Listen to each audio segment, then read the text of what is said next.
Chapter 2. Subject and Predicate. Learn with me. Subject and Predicate. A sentence consists of two main parts, subject and predicate.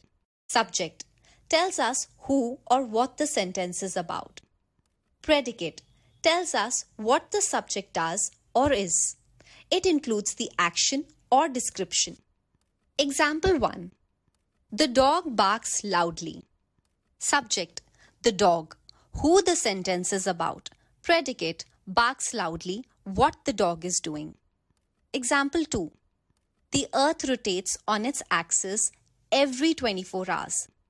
Subject: the earth, what the sentence is about. Predicate: rotates on the axis every 24 hours, what it is about.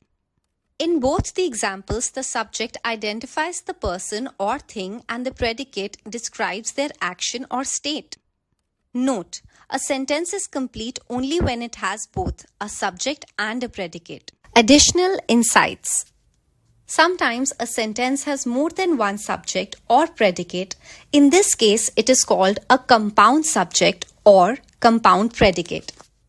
Examples: Sarah and her friends baked cookies. Compound subject: Sarah and her friend. The stars twinkle and shine brightly at night. Compound predicate: twinkle and shine brightly at night.